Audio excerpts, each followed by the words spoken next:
Na década de 80, final da ditadura, diretas, né? Perto das diretas já, tempo difícil no Brasil. Surge o traje, né? Com uma linguagem escrachada, crítica, né? Porque, para quem conhece a sua história, sabe que você é bastante crítico nas letras. Como que foi isso pra vocês, cara? Na época, final de ditadura, perto daquela bagunça toda de diretas.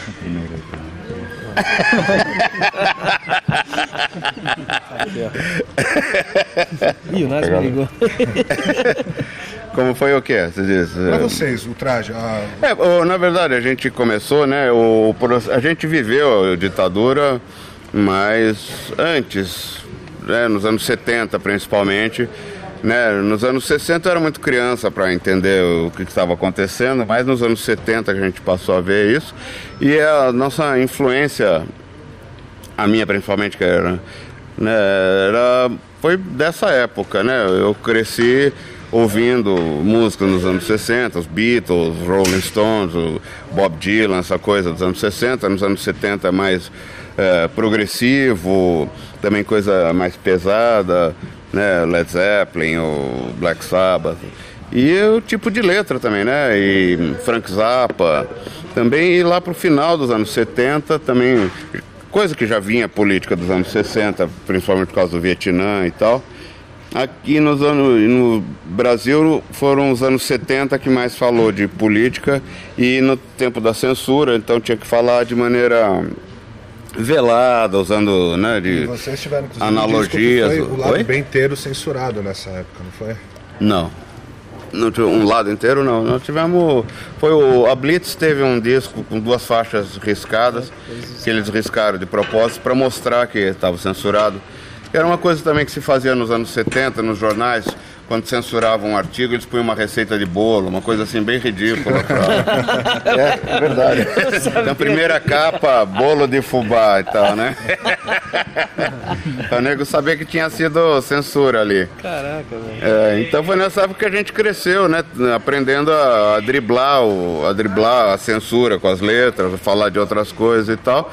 E nos anos 80, na verdade, a censura já estava um período de abertura, que a gente e todas as bandas que chegaram, a gente aproveitou para acabar de escancarar, né?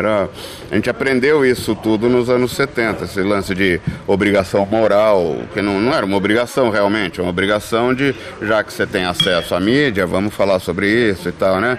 A gente é formador de opinião, nem essa expressão nem tinha, acho. Mas hoje em dia os formadores de opinião são tudo vaselina em cima do muro, por isso que a coisa tá assim, né? Aí passa o tempinho, chega o Chacrinha, cara, aquela bagunça toda, e vocês vão pra lá, são disco de ouro, platina. E a novela da Sete, e a novela Brega Chique, né? Brega Chique, com música de abertura. Como é que foi essa passagem? Até chegar no Chacrinha, disco de ouro. Não, o Chacrinha já é uma coisa de gravadora. Assim que a gente gravou, né, a gravadora levou a gente lá, fazia parte do processo de divulgação. A gente até então sabia de nada. A gente, oba, legal, gravou, vocês vão no Chacrinha, beleza, vão no Bolinha, vão aqui, vão ali. A gente fez muito Raul Gil e Bolinha, que era aqui em São Paulo, que era, sei lá, aceitavam melhor, eu não sei qual é o critério da época. E fizemos Chacrinha. Para falar a verdade, isso em 83 não chegou a fazer muita diferença, não. Em 84 foi que a gente lançou um segundo compacto, foi um pouquinho melhor. Lá pro final de 84, um radialista virou o disco, passou a tocar o lado B, e daí que estourou. Daí nós encaixou Chacrinha com Fantástico, sucesso em rádio, o disco que a gente estava lançando. O Pelado, na novela, foi 2 anos depois disso ainda. Foi em 87, já no nosso segundo disco. Depois do Rock in Rio, né? Como é que foi aquela história do Rock in Rio? Rock in Rio. Lá com você, aquela polêmica toda aqui. O Rock in Rio em si, como é que foi pra você? No Rock in Rio, o primeiro foi só carioca, não foi nenhum paulista. Então, né, teve uma certa brodagem, vamos dizer assim. Só foram os artistas cariocas e tal. Inclusive, um dos motivos nosso disco chamar Nós Vamos Invadir Sua Praia é porque a gente precisava passar pelo Rio para estourar pro resto do país, né? Os Paralamas, né, pensarem, era uma coisa que a gente já fazia, a gente tocava música deles, eles tocavam música nossas e tal. No começo éramos todos muito ligados. E eles tocaram, eles não tinham nenhuma música política, o que estava estourado deles era o... Era Vital, acho. Vital e Sua Moto e o Lambreta lá. Qual é Seu Guarda? Qual é Seu Guarda, Papo Careta, enfim, E daí eles tocaram, fizeram, né, uma homenagem a todas as bandas paulistas. E também porque na época pedia uma música, um tipo de música que eles não tinham ali. Então eles tocaram o Inútil, que já era um sucesso. Eu, na verdade, odeio quando dizem que a gente estourou por causa do Rock in Rio, porque essa música é de 83, fez parte da campanha das diretas e era muito conhecida em 85. E aí tem uma pergunta que eu acho pessoal, um pouco pessoal, né? Eu como âncora desse programa. Eu tenho namorada já.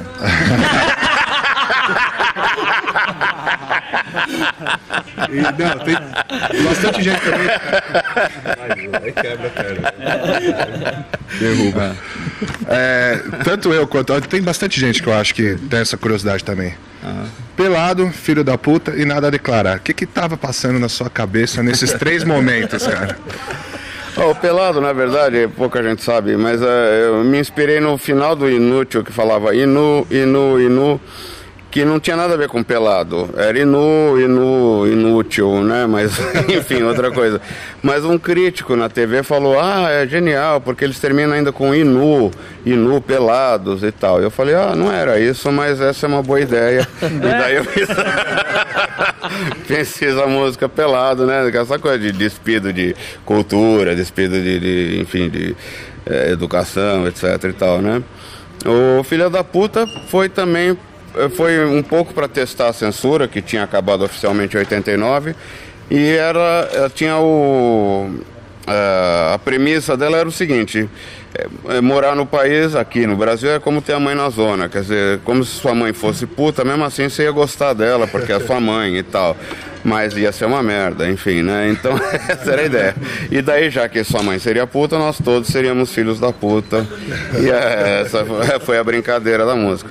E o Nada a Declarar já foi em 80 na verdade eu fiz ela em 96, eu acho.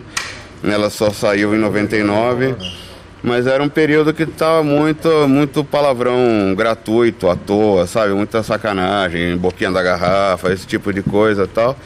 Mesmo o rock era muito fraco e tal.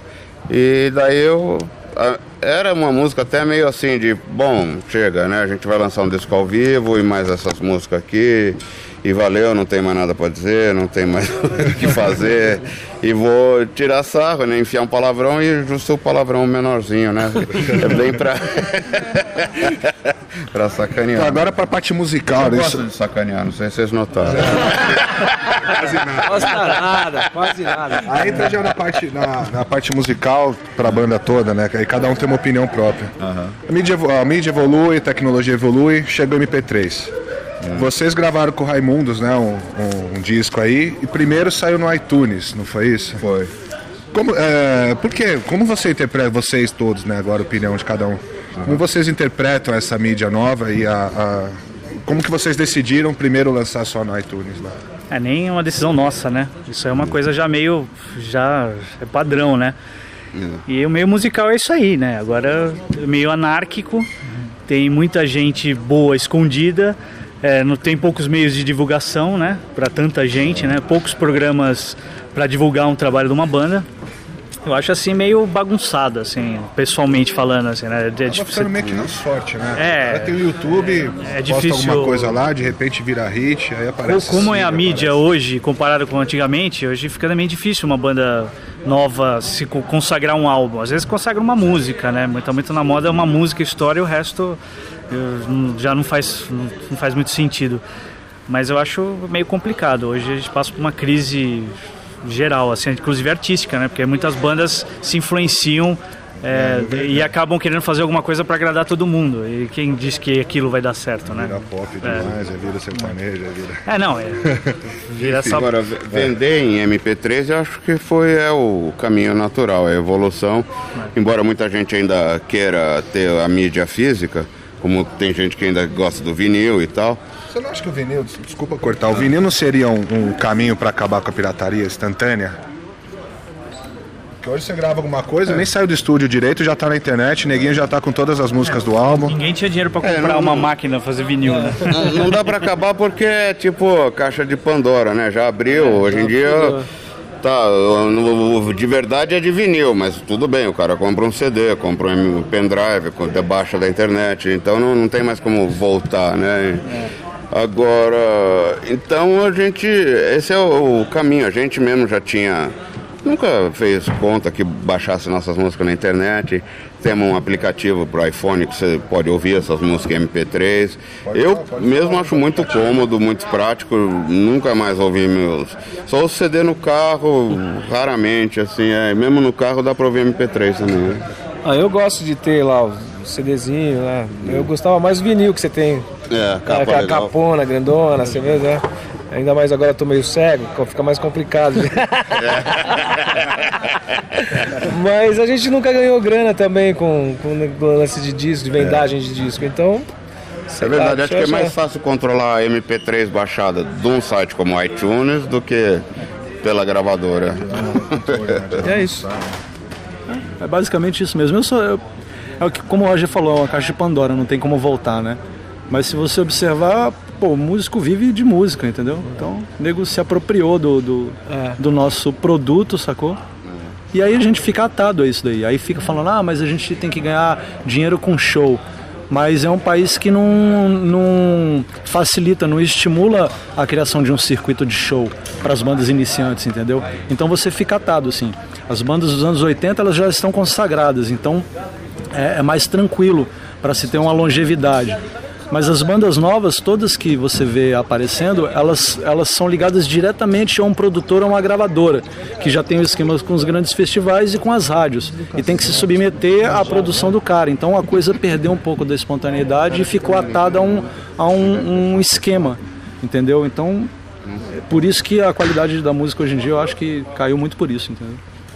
Uma sugestão também de fazer o download de ouro, download de platina. Acabou, né? É verdade, né? E foi um dos mais vendidos no iTunes, inclusive, né? Tá indo bem. Sobre o rock em si, o caminho que o rock tomou, qual a opinião de vocês, particular também, de cada um? Que rock? Aquele rock. Das influências mesmo, até os artistas da influência de vocês. O caminho que o rock tomou, você tá falando? O que você acha que virou? Acho que tá num período meio de entre-safra, comprido, inclusive, porque o rock é um vovô já de 60 anos, né, por aí. Então, difícil fazer uma coisa que não tenha sido feita ainda com o rock. Mas o lance não é bem esse. O rock, em essência, vamos dizer, é como o samba, por exemplo. Tem o samba bom, o samba que faz você levantar, dançar e tal. E não é pra, você pode criar uma coisa aqui, outra ali, mas tem aquela raiz, vamos dizer assim.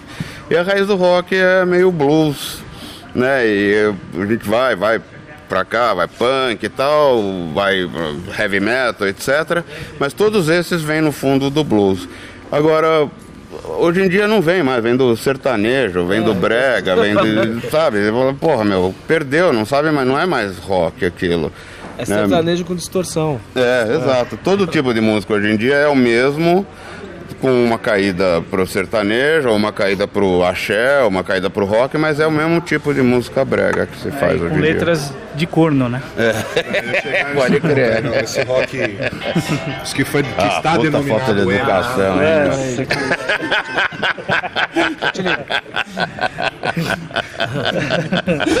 A gente eles brigam.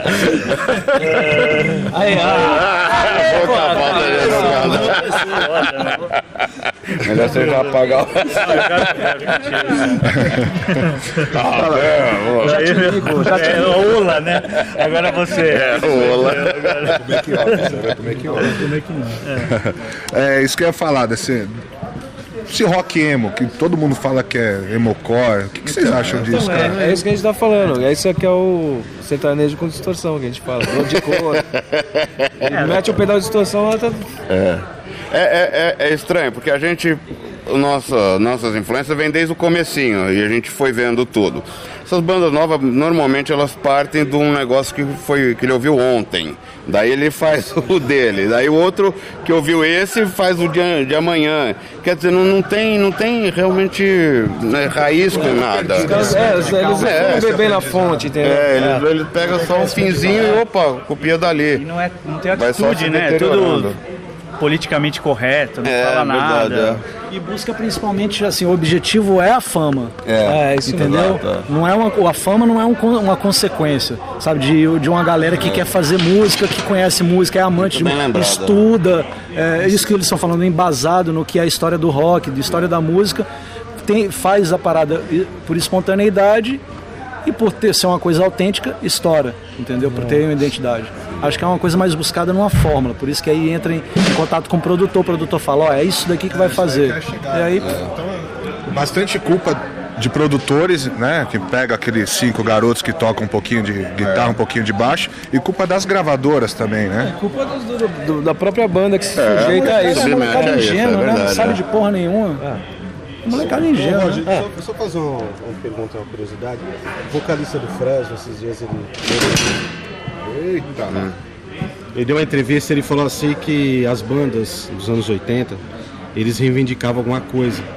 Aí eles falam assim, pô, isso cobra muito da gente. A gente hoje não tem que reivindicar, a gente fala de amor. O que você acha? Eu próprio já falei isso daí, que numa época em que